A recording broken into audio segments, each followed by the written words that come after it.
Assalamualaikum warahmatullahi wabarakatuh. Waalaikumsalam warahmatullahi wabarakatuh. Bismillahirrahmanirrahim.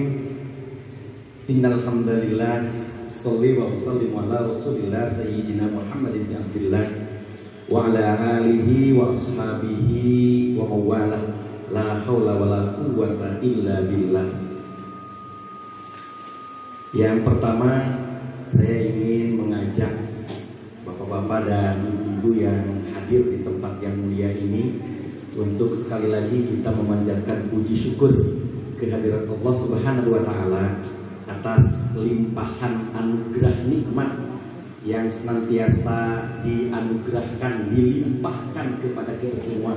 Nikmat iman, nikmat Islam, nikmat kesehatan dan nikmat ukhuwah, sehingga saat ini kita bisa bersilaturahim, berkumpul di tempat yang mulia ini. Selanjutnya salawat dan salam semoga senantiasa selalu terlimpah curah kepada panutan kita Nabi besar Muhammad Sallallahu Alaihi Wasallam beserta seluruh keluarganya, semua sahabatnya, dan tentu saja mudah-mudahan kita juga berharap salawat dan salam itu, keselamatan dan rahmat Allah senantiasa dilimpahkan kepada kita semua selaku umatnya. Bapak-bapak dan ibu-ibu, para kepala TKI, TPK dan TKA sekecamatan Cidahu, dan ada beberapa dari kecamatan-kecamatan yang tadi disebutkan yang sudah nampak hadir. Yang pertama, ini Quranic Parenting ya judulnya. Jadi kalau kita sundakan Quranic Parenting, memang di Quran itu tidak ada yang tidak penting. Semua yang ada di Al-Quran itu parenting. Tidak ada yang tidak penting dalam Al-Quran. Karena tidak ada yang tidak penting juga dalam Al-Quran, tidak ada yang tertinggal. Ma farratna fil kitabi min syai'. Tidak ada satu hal pun yang tertinggal dalam Al-Quran. Kalau tidak ada satu hal pun yang tertinggal dalam Al-Quran, artinya jangankan hal-hal yang besar, hal-hal kecil pun ada dalam Al-Quran. Parenting atau pola asuh itu hal yang besar. Karena kesalahan asuh, kesalahan mengurus anak akan mengakibatkan generasi mendatang yang tidak baik. Maka karena pola asuh atau parenting ini hal yang besar, pasti ada, pasti terdapat dalam Al-Quran. Jadi sesungguhnya Quranic Parenting ini adalah metode mengasuh, pola asuh anak berdasarkan nilai-nilai yang ada di dalam Al-Quran. Bukan hal yang baru, tapi memang baru kita kenal dan baru diperkenalkan saat ini. Padahal metode Quranic Parenting ini sudah ada 14 abad yang lalu. Tapi umumnya kita memang hanya membaca Al-Quran itu pada kulitnya, sehingga belum sampai kepada isinya. Nah, bapak-bapak dan ibu sekalian, sebelum memasuki materi ini, pertama saya ingin membesarkan semangat bapak-bapak dan ibu-ibu. Bapak-bapak dan ibu-ibu ini menjadi orang yang terbaik. Ya, saya pernah menyampaikannya. Khairukum man ta'allamal Qur'an wa 'allamahu. Sebaik-baiknya kalian yang hadir di sini, bukan Pak Camat, bukan kepala KUA, bukan penyuluh, bukan ketua IMI, bukan Pak Kasih, bukan, tapi siapapun ya yang ta'allamal Qur'an, mempelajari Al-Quran. Mempelajari itu tentu belajar membaca, belajar memahami isi Al-Quran dengan tafsirnya tentu saja ya, yang mengupas isi dari Al-Quran itu, kemudian juga mengimplementasikan nilai-nilai Al-Quran dalam kehidupan sehari-hari. Poinnya yang ketiga, bagaimana kita bisa mengimplementasikan Al-Quran, nilai-nilai Al-Quran dalam kehidupan sehari-hari. Nah, kemudian kenapa Bapak dan Ibu menjadi yang terbaik? Bapak dan Ibu tidak hanya mempelajari Al-Quran, tapi kemudian wa'allamahu, Bapak dan Ibu kemudian mentransmisikan dan mentransformasikan nilai-nilai Al-Quran yang sudah dipelajari itu kepada orang lain. Jadi beruntung sangat ya bapak-bapak dan ibu-ibu yang hadir di sini, karena diberi kesempatan oleh Allah bisa mempelajari Al-Quran, dan kemudian tidak cukup mempelajari saja, tapi kemudian mentransmisi dan mentransformasikan nilai-nilai Al-Quran tersebut. Selanjutnya, betul kata Pak Camat dan kata Pak Ketua IPI tadi, Pak Haji Yusuf tadi, seharusnya yang hadir di sini Budi, kalau metode parenting atau kalau untuk Quranic parenting ini bukan kepala sekolah sebetulnya. Ini lebih cocoknya adalah orang tua siswanya, orang tua muridnya. Tapi tentu saja karena guru juga nantinya akan mentransformasikan, maka apa yang didapat hari ini sebetulnya ini bukan hal yang baru, ya, bukan yang baru. Bisa nanti kemudian ditransformasikan, ditransmisikan lagi kepada orang tua siswa. Saya ingin berangkat dulu bapak dan ibu-ibu dengan kondisi real Taman Pendidikan Al-Quran saat ini.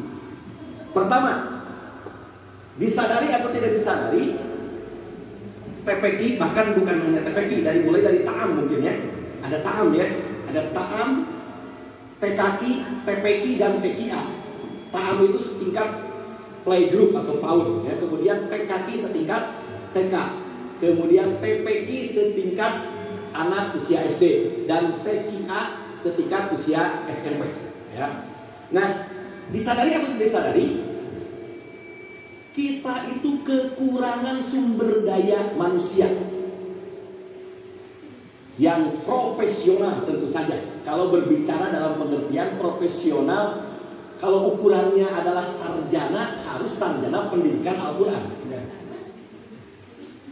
Tapi ada nggak program studi sekarang sarjana pendidikan Al-Quran yang secara khusus? Sudah ada di Tarbiyatul Lisan, STAI atau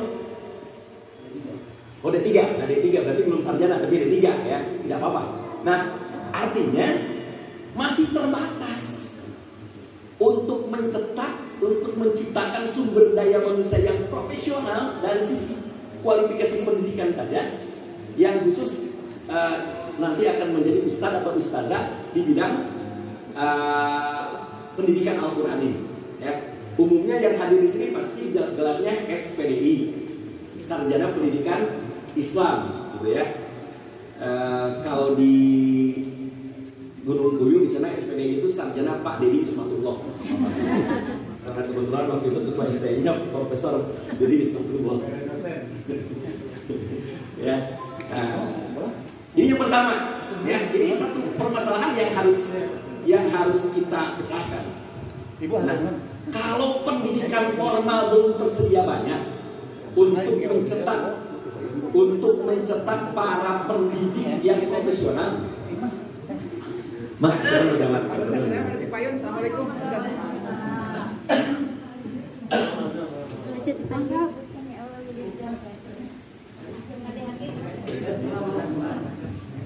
Ya kapayunnya enak Pak Ustaz, kapayun. Monyet. Di setengahnya. Pak Ustaz kapayun. Ya, pasang. Mari nyandat.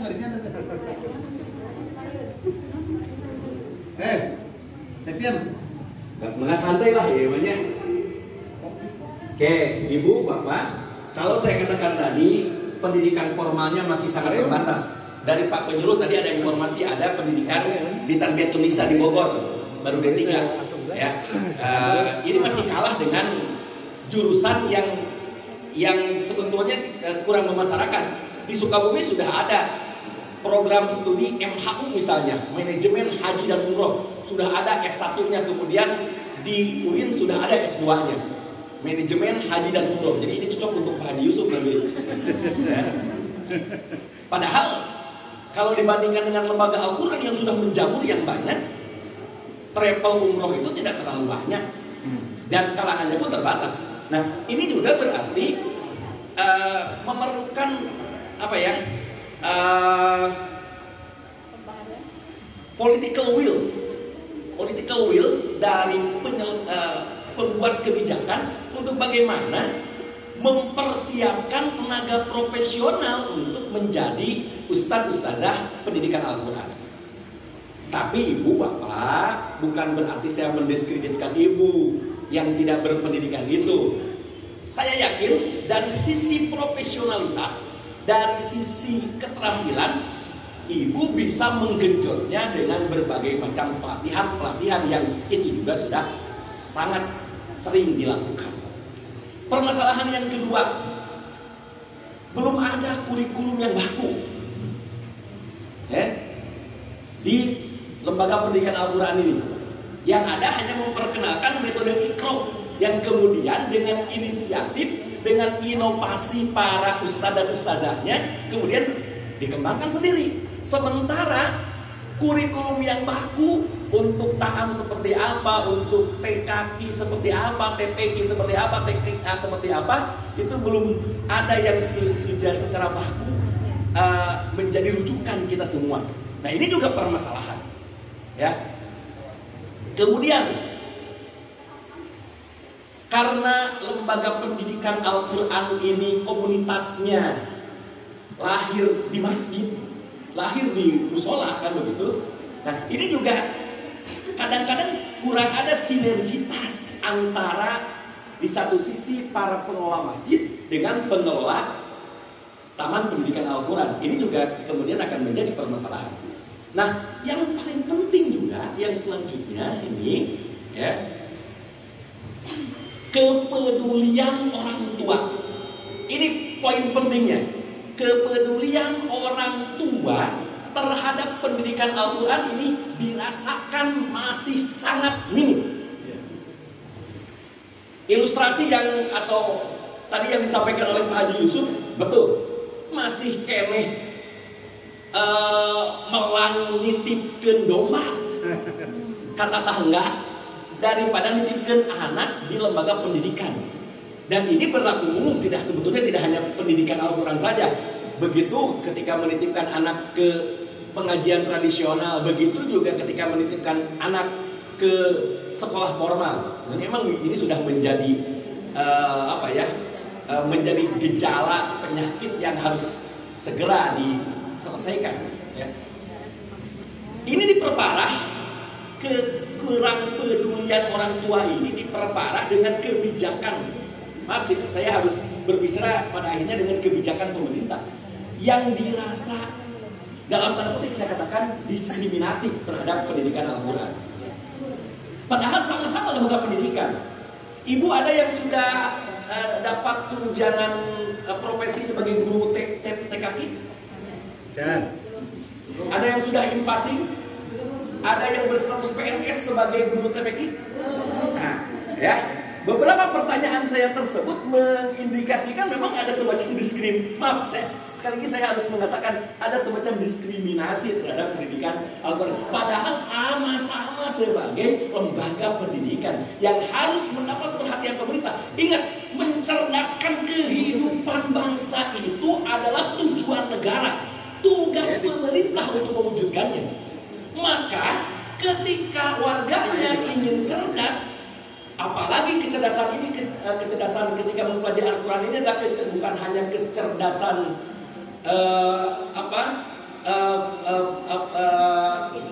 intelektual quotient saja, tapi ada kecerdasan emosional, kecerdasan spiritual di sana. Seharusnya perhatian pemerintah lebih diperbesar, lebih diarahkan kepada pendidikan Al-Quran ini.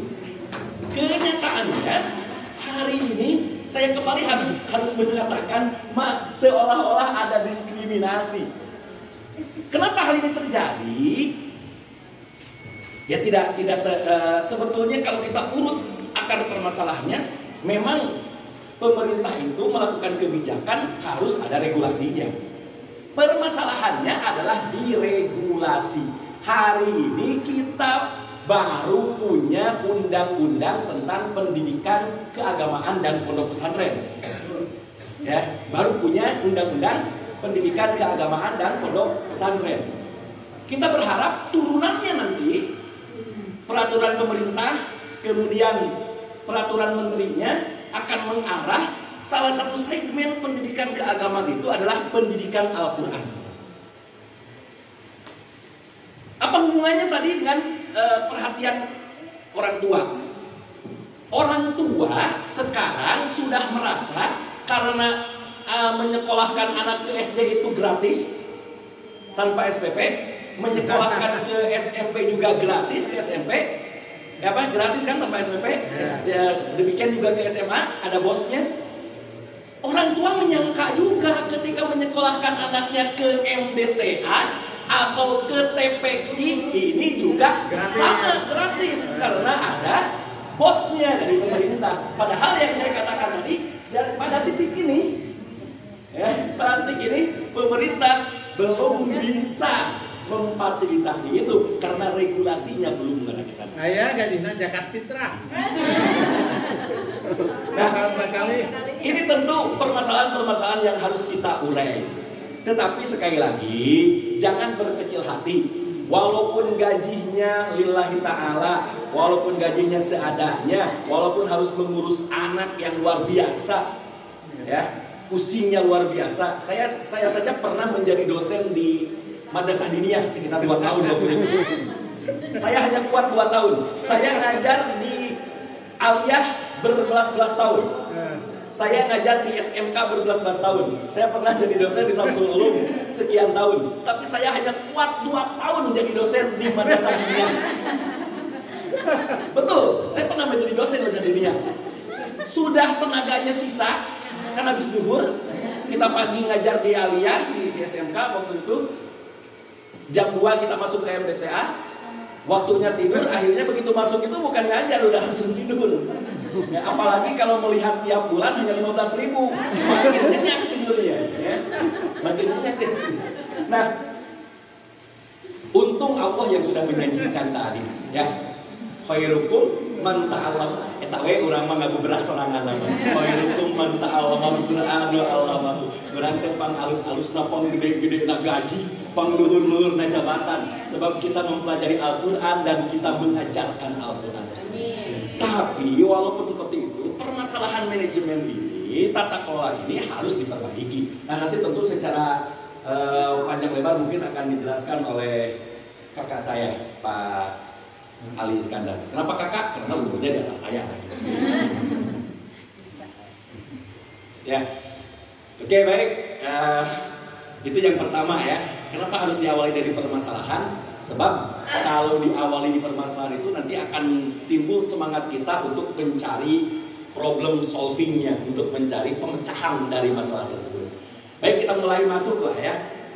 Walaupun singkat, ini saya terus terang baru mempersiapkan materi hari kemarin karena saya baru pulang hari Sabtu, ya, belum move on.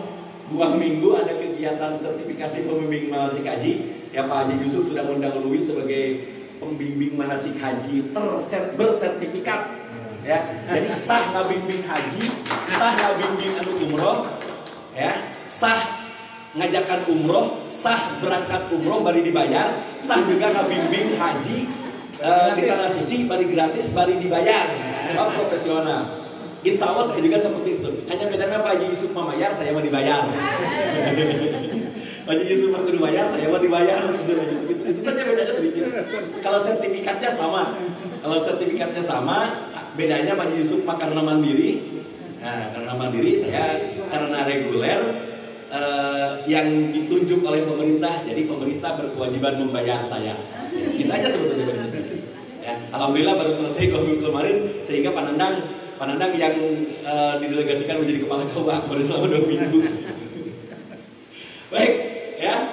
Jadi Quranic parenting itu sebetulnya adalah konsep tentang pola asuh dan pola pendidikan anak sesuai dengan nilai-nilai yang diajarkan oleh Al-Quran. Itu saja sebetulnya sederhana. Kita mengasuh anak, kita memberikan pendidikan kepada anak. Konsepnya, ya konsep atau nilai-nilai yang ada dalam Al-Quran. Mana? Buka saja dari mulai Al-Baqarah ayat 1 sampai surah terakhir, surah An-Nas. Pasti ada. Ya. Nah, kemudian nilai-nilai Al-Quran tentang parenting itu seperti apa saja? Pertama, ada dua paling tidak. Yang pertama ada ayat-ayat Al-Quran yang secara tegas, yang secara tersurat, ya, menjelaskan tentang bagaimana kita harus mengurus anak tersebut. Ini bisa dilihat dari surah Al-Baqarah ayat 233. Al-Baqarah 233 itu, A'udzubillahi minasyaitonirrajim. Wal walidatu yurdi'na auladahunna haulaini kamilaini liman arada ayyutimma radha'ah wa 'alal mauludi lahu rizquhunna wa kiswatuhunna bil ma'ruf. Ila akhir ayat. Silakan dibaca. Poinnya adalah di dalam konsep modern sekarang kita mengenal ada 1000 hari pertama, ya, yang disebut dengan golden age.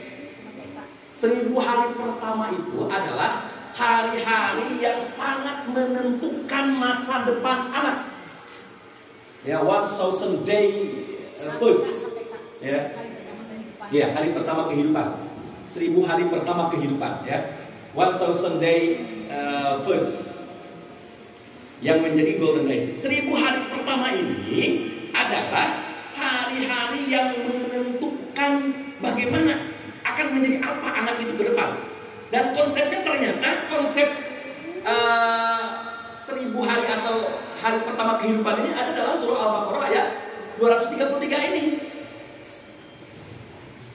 9 bulan dalam kandungan, kemudian 2 tahun dalam proses penyusuan, ya, proses buaya ibunya lah, ya, disusui dan sebagainya oleh ibunya. 9 bulan itu 270 hari kurang lebih. 2 tahun itu kurang lebih kurang lebih berarti 630 hari. 730 hari. Ya. Ya.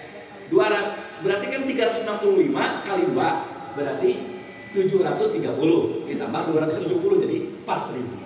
Nah, konsep 1000 ini, 1000 hari pertama ini adalah konsep pendidikan yang ada dalam Al-Quran. Bagaimana kita menanamkan nilai-nilai pendidikan kepada anak di 1000 hari pertama kehidupan ini, ya, yang kemudian akan menentukan anak di kemudian hari. Nah, maka ini adalah tugas orang tua, terutama tugas ibu. Makanya ada istilah al-um madrasatul ula. Kan yang menyusui bukan ayahnya, yang menyusui ibunya, ya, ayahnya malah ikut nyusu.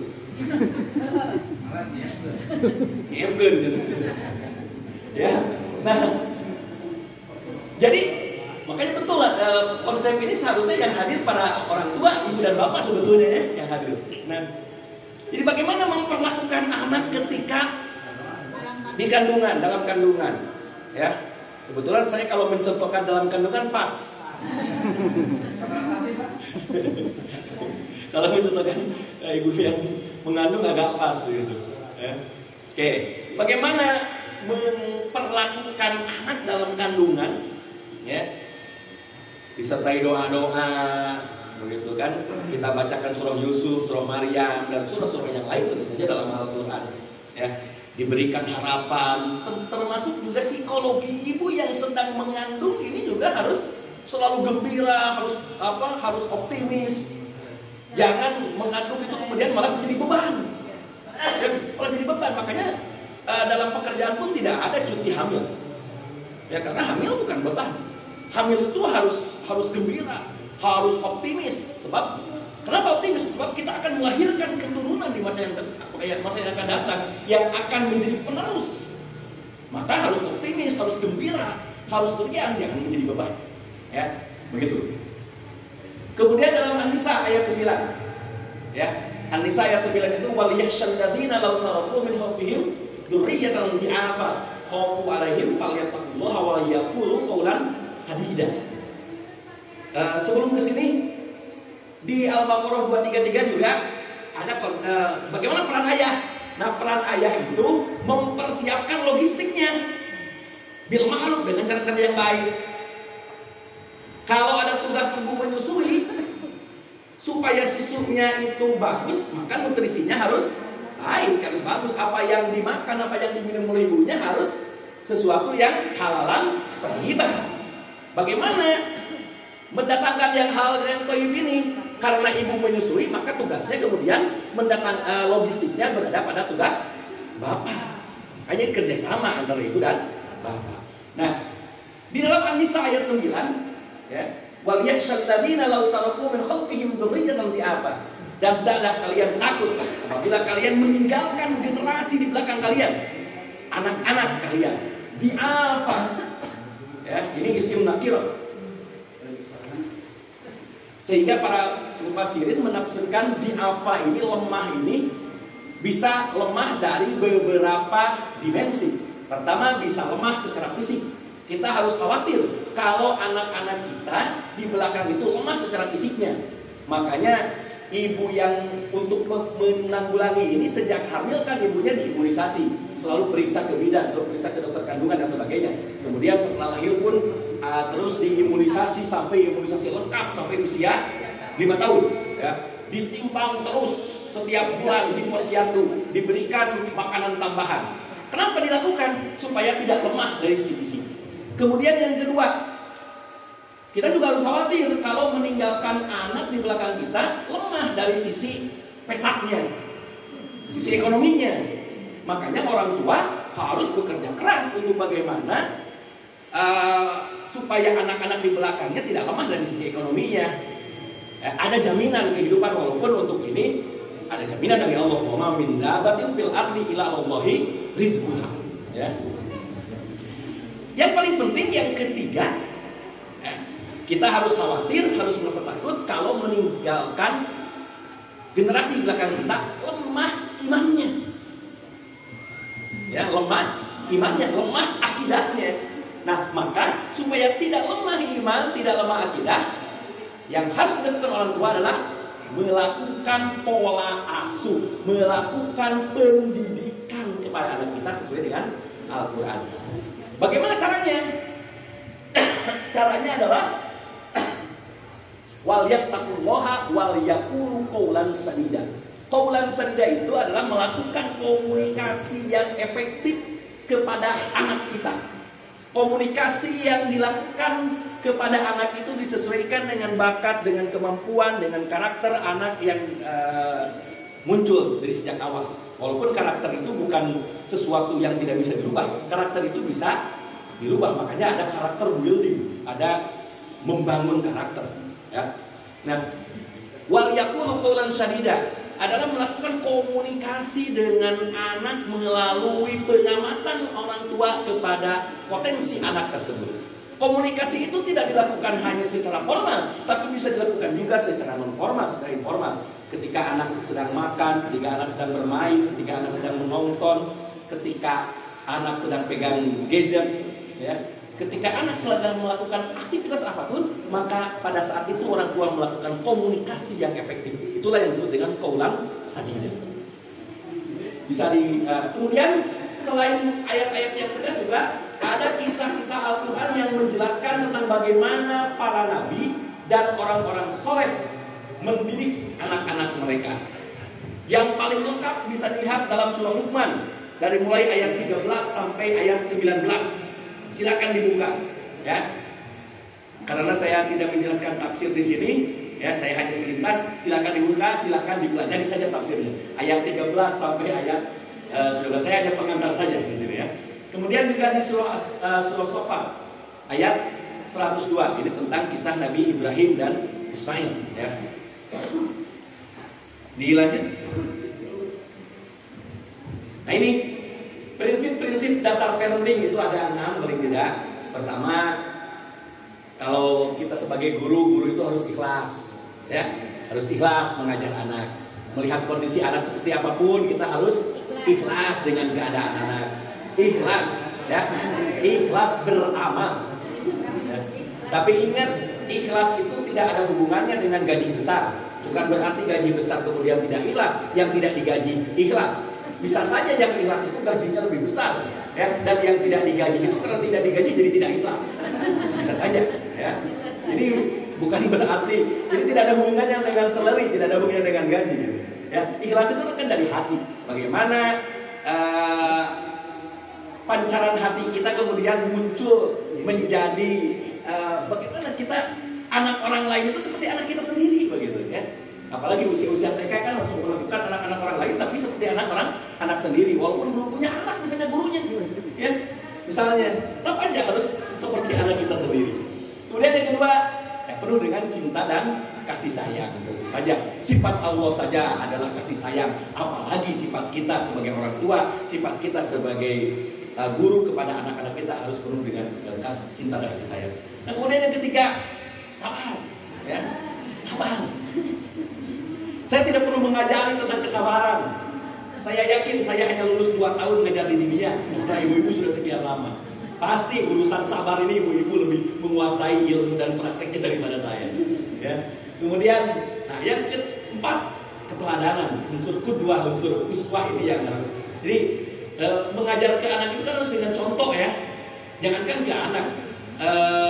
Anak itu kan pedagogik ya. Anak itu kalau ngajar dewasa aja andragogik saja tetap harus ada unsur keteladanan. Nabi berhasil mengubah wajah Madinah, Mekah dan Madinah itu karena unsur keteladanan ya. Kemudian jadi mengajak ya bukan hayo tapi hayu gitu kan ya. Kalau hayo itu menyuruh, kalau hayu mengajak bersama-sama. Yang kelimanya ketegasan. Ya, tegas itu beda dengan kasar Bu ya. Ada saatnya anak itu harus diwowoi gitu, diiming-iming, tapi ada saatnya juga harus diamang-amang. Kita harus tegas juga kepada anak. Jangan sampai kita kadang-kadang kan suka bingung ketika anak sedang pegang gadget misalnya, sementara kita juga perlu gadget, perlu HP. Akhirnya kita yang mengalah kepada anak. Padahal kita bisa melakukan upaya misalnya dengan dari awal kita sampaikan ke anak kita, boleh pegang HP 10 menit ya. Menit kita bisa beri waktu. 5 menit lagi kita ingatkan, 5 menit lagi ingat. 2 menit lagi ingat. Ya, di satu sisi kita memberi kesempatan ke anak untuk juga mengenal dunia luar.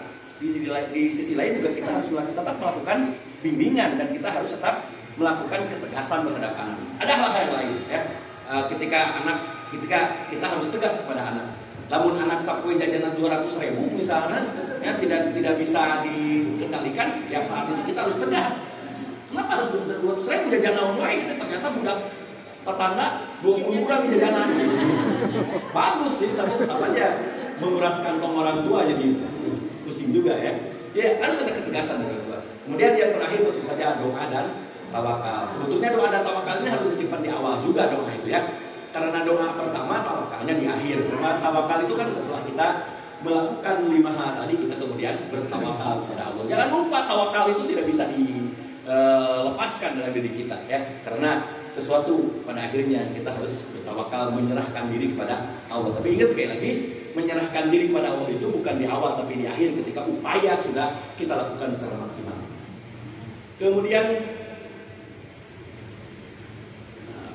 nah ini yang paling penting ya. Proses parenting ini bukan hanya proses transmisi dan transformasi pengetahuan. Ada 2 istilah, transmisi dan transformasi. Transmisi itu hanya menyampaikan pesan. Ya.